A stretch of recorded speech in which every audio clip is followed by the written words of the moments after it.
Hello there, hi there, this is Clifford Bates, and welcome once again to reading Machiavelli's Discourse. We're still in book 1 of the Discourses. Today we're looking at chapter 49. 49, the title is, If Those Cities that have had a free beginning, such as Rome, have difficulty in finding laws that will maintain them, those that have had one immediately servile have almost an impossibility. So therefore, his point is that it's difficulty of doing this that will have, in other words, cities that are free, had a free beginning, will have difficulty finding laws that will maintain them, right? It's going to be hard. But those that have had one immediately servile, this is almost impossible, he says. Of course, let's go right into the text, paragraph 1. This first paragraph in the Italian, the translation. The course of the Roman Republic demonstrates extremely well how difficult it is in ordering a republic to provide for all the laws that maintain it free. So in other words, it's going to, the history of the Roman Republic show how hard it was to, how difficult it was. Extremely demonstrates this thing very well. How difficult in ordering a republic to maintain all the laws that help maintain it free. Notwithstanding the many laws that were ordered there, first by Romulus first, then by Numa, by Titus, Haltus, and Severus, and by the last 10 citizens, and last by the 10 citizens created for like work. Nevertheless, new necessities in managing the city were always discovered, and it was necessary to create new orders, as it happened when they created the censor, right? Again,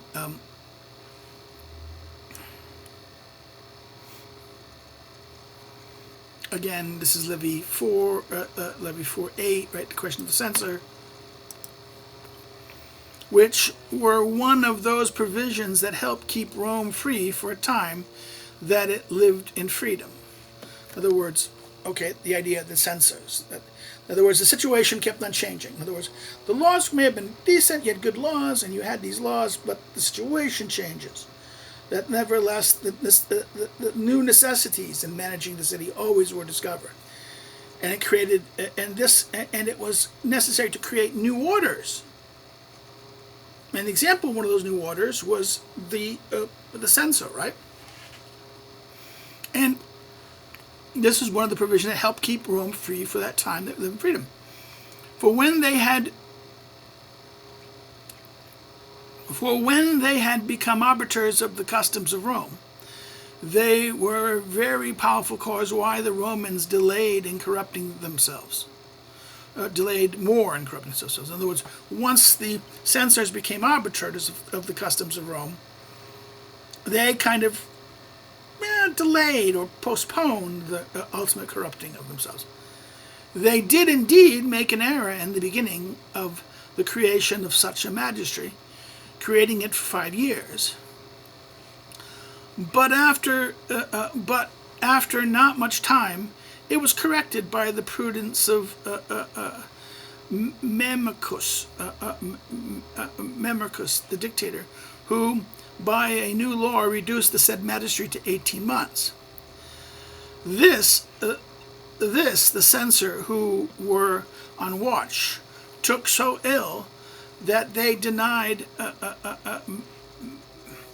Memicus membership in the Senate, which was very much blamed both by the plebs and by the fathers.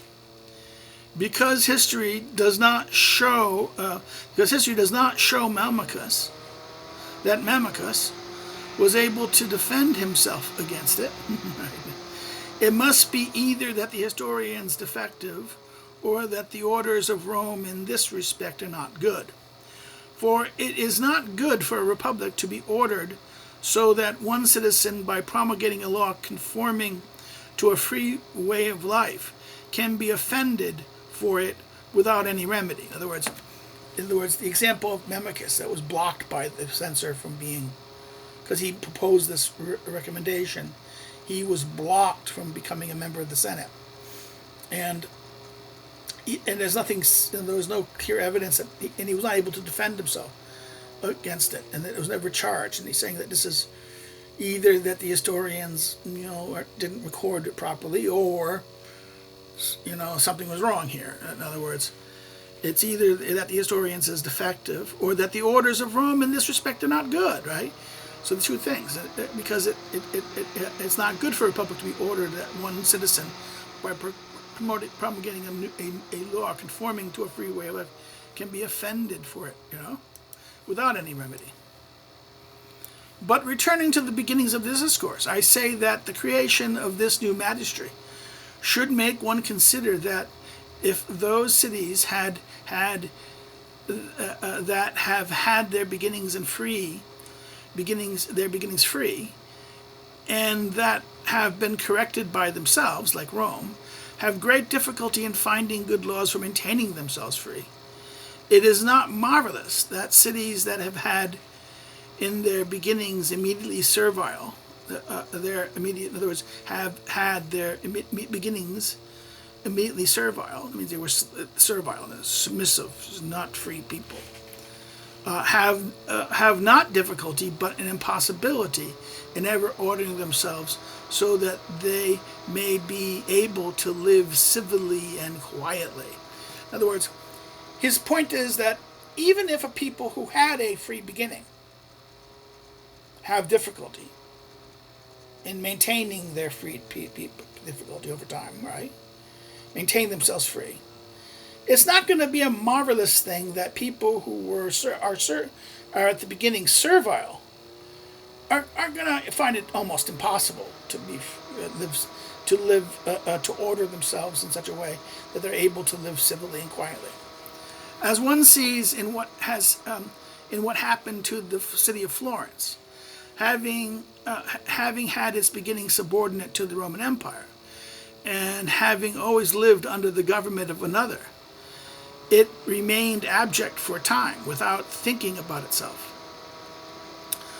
Then, when the opportunity came for taking a breath, it began to make its own orders, which could not have been good, since they were mixed with the ancient that were bad. In other words, okay. The thing was that the ancient orders. He now goes to if the Roman example is the example of a people who are free, Florence is now an example of people who were servile. First, not servile to the Roman Empire, and now servile to the new, in other words, the emperor, the other Roman Empire, right? He says that once the new orders came in here, right, what they do is they mixed it. They didn't have it so that it was simply a free situation. So let's go continue where we left off in that sense. In other words, the idea here is that a city that's not been living free, as the example of that, as under the government of another, right, as Florence was, it's not going to have able to do it, right. In other words, he says, let's repeat this, as one can see, it's happened to the city of Florence, right? Subjugated the empire, remained free without thinking about itself, and when the opportunity came for taking a breath, it began to make its own orders, which could not have been good, because since they were mixed in the ancient, with the ancient orders that were bad, submissive, not free and governing, right? So it relied on the ancient orders. The Florentines relied on their ancient traditions, which weren't the traditions of a free people. Okay, so it gone on managing itself, and for 200 years of true memory, that it has, without ever having had a state for which it could truly be called a republic. In other words, is having a situation. It had a government that was used basically running themselves as they did under the Romans. It's more kind of like a servile situation. He's saying that it's not really true. Could truly be called a republic. They couldn't call this. The state of the Florentines were not a republic in this sense. The difficulties that had been in it have always been in all those cities that had similar beginnings. So that it's not only, in other words, he's saying here that the cities that were similar to what the problem that the Florentines had is something common to all places that were submissive, that had the origins of being under someone else's rule, and therefore when they become thinking of their own government, they keep their own orders, but their own orders were bad. The old orders were bad. The old orders weren't really there to rule as a free people, and what happens is they perpetuate the old orders, and what happens is that it's not really a republic in this sense, right?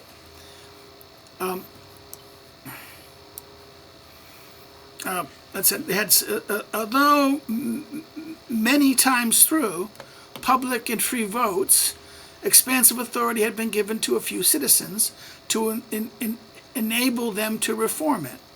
They have not, therefore, ever ordered it for the common utility, but always for the purpose of their party, which has made not order but greater disorder in that city. So therefore, what happens?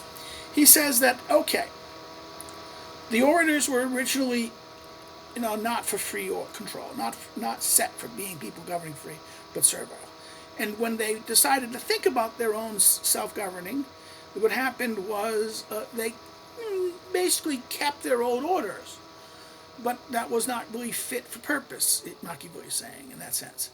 So what happened was that it's not really a republic in that sense. They weren't really governing themselves, and it was yes, they were autonomous, but the rulers weren't really. It wasn't we couldn't call it a republic in that sense, right? He's saying, and although many times they had through public and free votes expanded the authority of some citizens to deal with it. But what happened was, every time those people who were trying to resolve this never ordered it for the collective good benefit, the good benefit of all, rather for only their own party.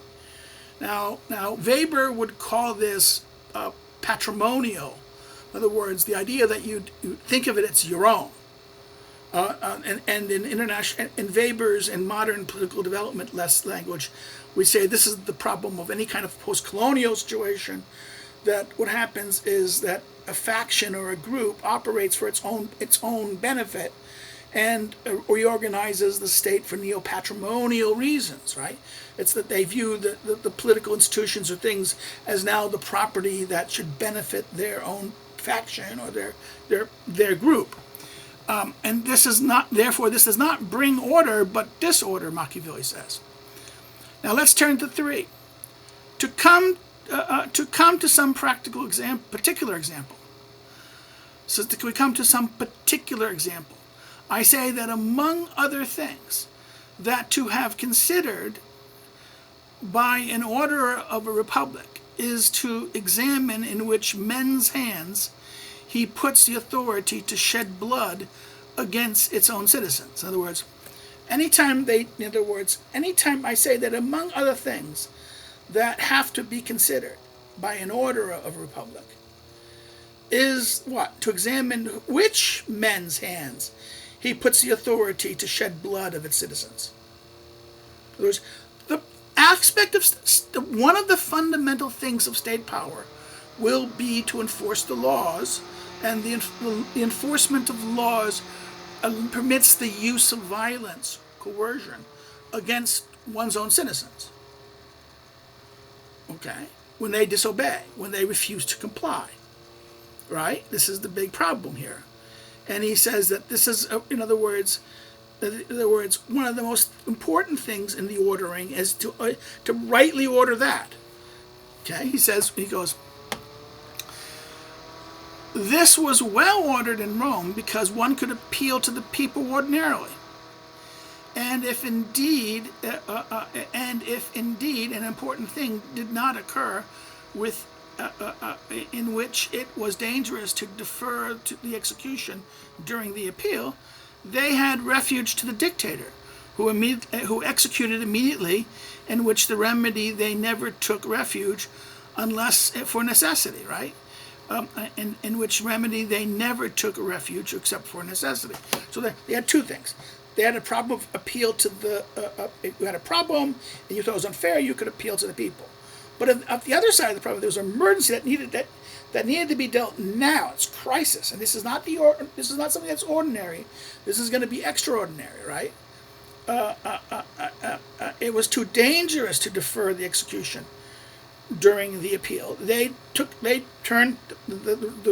Rome had discourse to the dictator, who executed immediately, but which they never took refuge unless because of necessity.